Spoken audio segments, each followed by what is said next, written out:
Cricket कराने का अधिकार तो सचिव को होता है, लेकिन यहाँ संविधान को तो अध्यक्ष महोदय मानते ही नहीं हैं।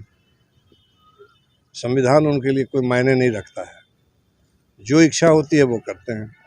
और ये जो सचिव के तरफ से ये जो ट्रायल चल रहा है, ये पूर्ण रूप से संवैधानिक है और इसी के लड़के लोग भी खेलेंगे।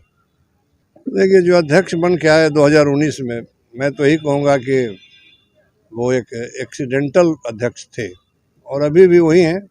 दूसरी बार भी जब वो चुन के आए तो उन्होंने गलत ढंग से उस चुनाव को जीता। बाहर से इलेक्टोरल अफसर को बुलाया उन्होंने, वोटर लिस्ट में उनका नाम नहीं था, फिर भी वो अपने आप को अध्यक्ष बाहर से बुला के इलेक्टोरल अफसर बुला करके ताकि मनमानी कर सके वो उन्होंने किया। Mahavidya global school, education for new generation, जहां मिले आपके बच्चे को शिक्षा भी, संस्कार भी। Co-curricular activities, yoga, e-library, play school, indoor games, sports, smart classroom, cricket academy और एक्सीलेंट एकेडमिक्स का परफेक्ट मेल। Registration open. Mahavidya global school, NH 139 near AIIMS, Phulwari Sharif, Patna.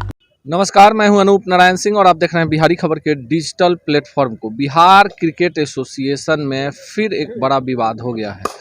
संगठन दो धड़े में चल रहा है और जो टूर्नामेंट कमेटी है BCA की, उसने घोषणा की है कि जो खिलाड़ी दूसरे किसी भी ट्रायल में जाते हैं तो उन्हें प्रतिबंधित कर दिया जाएगा। हमारे साथ रविशंकर जी हैं जो BCA के सचिव रह चुके हैं, बिहार क्रिकेट के एक बड़े चेहरे हैं।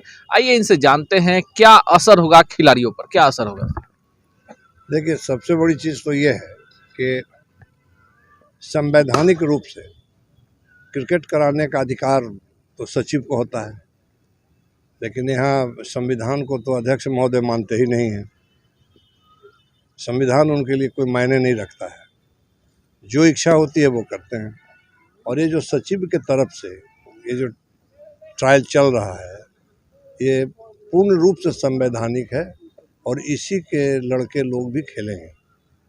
अब अध्यक्ष की बात जहाँ तक रही, तो वो तो सचिव विहीन BCA चाहते हैं।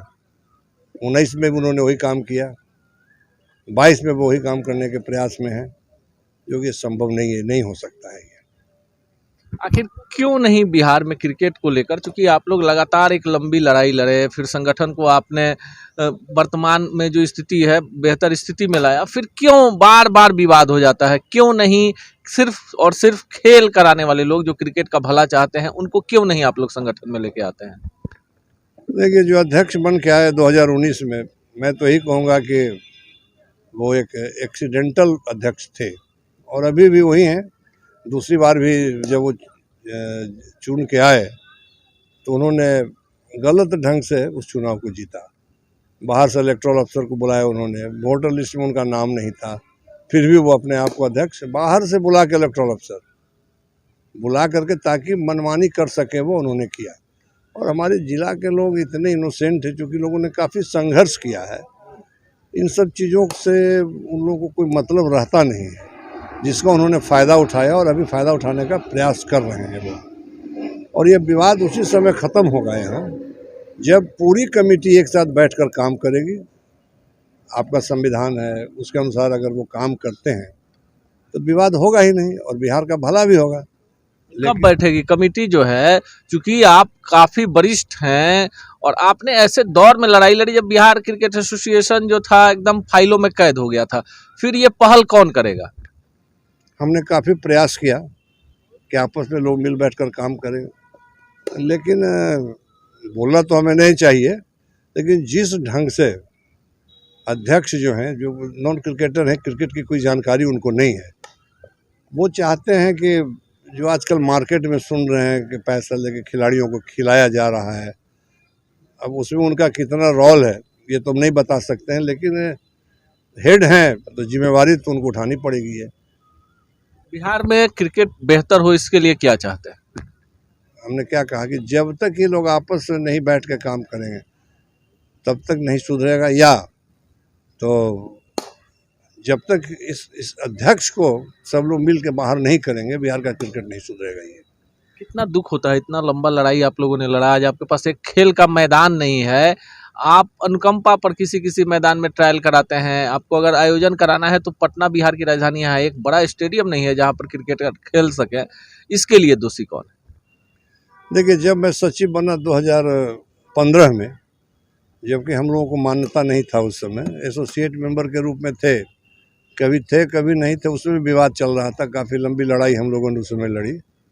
और जब मैं 2015 में 17 में जब लोढ़ा कमेटी 16-17 में आया और बिहार को 2018 जनवरी 2018 में रणजी ट्रॉफी खेलने का मौका मिला और उस समय एक फंड भी बीसीसीआई की तरफ से हम लोग को मुहैया कराया गया, उसके बाद आज तक फंड नहीं मिला है।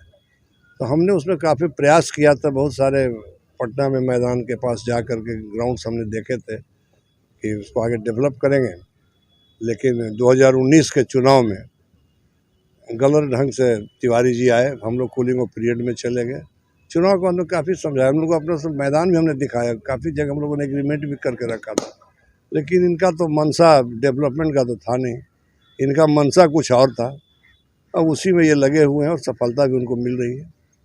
बड़ा सवाल है कि सरकार जो है कह रही है कि राजगीर में बड़ा अंतर्राष्ट्रीय स्टेडियम बन रहा है, मैनुल हक स्टेडियम की स्थिति आप देख लीजिए, आप लगातार क्रिकेट को लेकर लड़ाई लड़ते रहे हैं और कहीं ना कहीं आज थोड़ा बहुत भी क्रिकेट बिहार में नजर आ रहा है, उसमें बड़ा योगदान है। कितना दुख होता है कि इतना कुछ करने के बाद फिर वहीं आकर ठहर गए जहां से शुरुआत हुई थी।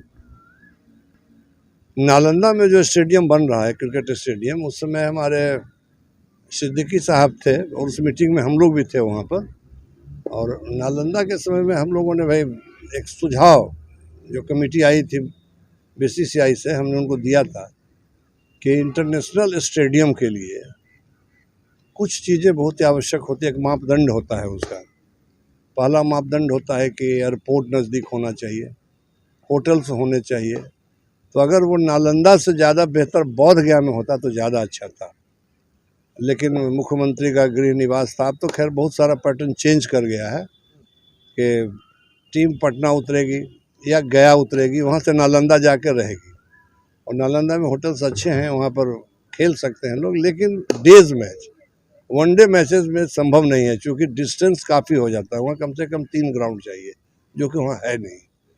तो बहुत गया बेहतर था। मैनुल हक स्टेडियम की स्थिति तो हम लोग जिस समय थे, MOU हम लोगों ने तैयार किया था सरकार के साथ, उसमें शिवचंद्र राम जी खेल मंत्री थे, उस पर भी हम लोग के बाद जो कमेटी आई उन लोगों ने काम नहीं किया, ये लोग दूसरे ही काम में लगे रहे। नहीं तो उसमें 33 साल के लिए उस स्टेडियम को देने के लिए बिहार क्रिकेट संघ को सरकार करीब करीब तैयार हो चुकी थी। फाइनेंस डिपार्टमेंट से क्लियरेंस हो गया था, लॉ डिपार्टमेंट से क्लियरेंस हो गया था, लेकिन हम लोग हट गए, इन लोगों ने ध्यान नहीं दिया, क्योंकि नॉन क्रिकेटर थे ये तो पॉलिटिशियन थे, बीजेपी से जुड़े हुए हैं ये।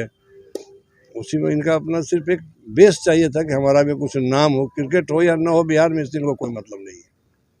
यह है रविशंकर जी, और इनका साफ मानना है कि बिहार में क्रिकेट के बेहतरी के लिए वो तमाम लोग जो क्रिकेट को बढ़ावा देना चाहते हैं, सबको एक मंच पर आना चाहिए। और इसकी पहल जो BCA की वर्तमान कमेटी है, जिस पर कई सारे आरोप भी लगते रहे हैं, उसको आगे आना चाहिए। इनका कहना है कि क्रिकेट का जो खेल है उसको बढ़ावा देने के लिए इनके नेतृत्व में जो प्रयास शुरू हुआ था वो आधा अधूरा कहीं भटक गया है और इसको वापस लाने के लिए सबको एक मंच पर आना होगा।